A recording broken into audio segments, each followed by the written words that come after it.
Right, so hey guys, what's going on? It's Alex here with MBGT guys, and today we're going to be talking about 4K and going through, is it worth it, my experiences, and is 4K ever going to be the full standard, guys? Let's get straight into it. So guys, I've had about 2 weeks with a Samsung 55-inch TV to fully get some private testing time with it, as my dad is currently redoing his office, and this TV was in his office before, but as I said, he's redoing his office, so I've had to take the TV away, and in that time I've had about 2 weeks to thoroughly test 4K, guys. And if you would like to see if 4K is really worth the money, then you can check out the 55-inch Samsung 4K TV in the description, the exact model that I've been testing, if you would like to pick it up for yourselves. But this video is not going to be a review of the TV, more a review of 4K in a nutshell. So guys, let's get straight into it. Right, so I know your guys' questions are going to be straight away, is it good and is it worth it? Now, I can answer those plain and simply. Is it good? Yes. Is it worth it? Not now, but I think it will be in half a year's time, so I'm going to explain that right now.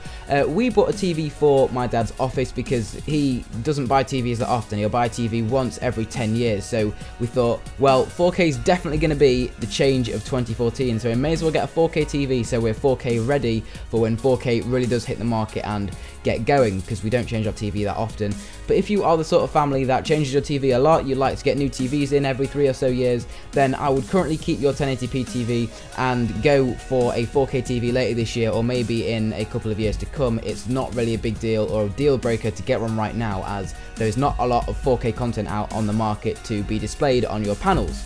However, YouTube has just updated their API to work with 4K, and as we know, this is YouTube, the quality is compressed, the bitrate is lowered down and sent down an internet connection, which obviously lowers the quality. But I have had my MacBook Pro Retina display hooked up to the TV via HDMI 1.4, outputting at full 4K, and I've watched some bees flying around and streamed some video over YouTube, and I have to say, it looks fairly mental. It looks fairly mental, and what's always running through the back of my mind is this isn't really full 4K. This is video that has been compressed by YouTube servers, then sent down an internet line to my laptop and being displayed in my web browser. This is not full 4K television sets like it's going to be in the next, 2 or 3 years when Sky companies, cable, Virgin, or whatever you have in Verizon in the US, are actually going to start pumping out 4K, which will be high bitrate 4K. All we have at the moment is low bitrate 4K. As you guys probably know, the GoPro Hero 3 and the Hero 3 Plus can both record in 4K,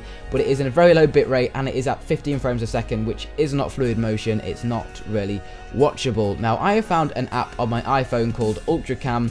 You guys can buy it. It's on the App Store for about £2, £2.99 or $5, and you can actually record in 2K with that and record at 20 frames a second, which is just about watchable. It records in the 4:3 aspect ratio, but guys, it really does give you an insight as to the processing power needed to record 4K. We don't see a lot of 4K on the market, and that's because 4K cameras and 4K sensors need to be very, very powerful. My iPhone 5C is a very powerful and capable device, yet it can't record 4K. The GoPro Hero 3 is a very, very capable device. It can record 120 frames of 720p, but yet it can only record 15 frames of 4K. So hopefully this year in 2014 we can see some new cameras come to the market with very low price ranges, and I think that was really what's going to drive these 4K panels to be purchased by people. If people can actually capture content and view content in 4K themselves, there's not a lot of 4K on the market. That's what the major issue and drawback is. But as soon as 4K hits the market, guys, it's going to be absolutely groundbreaking. So guys, I'm going to go through my experience with 4K. Now, I got on my Samsung 55-inch 4K TV's App Store, because it is a smart TV, and I downloaded a 4K Experience app. Now, what this is meant to do is download full 4K images, not video, images, and just you can cycle through them and just look at them. So I'm going to give you guys a few examples now. Now, this TV is 55 inches. You have to appreciate that. Hopefully you can see me stood next to it now, where you can at least see my legs. It is a very, very big TV. Now, if you zoom all the way in with my camera lens, bear in mind my camera is only a Canon 650D and it only records at 1080p. But if you zoom all the way in, you can see the incredible detail of pixels, and from when you zoom out, you can see, like, whoa, that is not just an image on its own. That is actually part of a much bigger picture, and it's really hard to kind of explain it through voice and through a video, but the 4K image, the colors just really do pop out. It is absolutely incredible.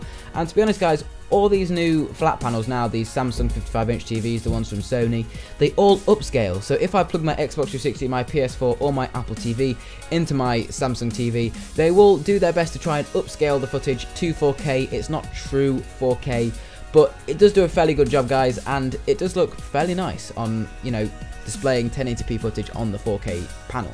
And obviously there is 4 times the amount of pixels, guys, in 4K, so that pretty much means that the color density, even if you are displaying 1080p footage, the color density and the colors just pop, like really pop.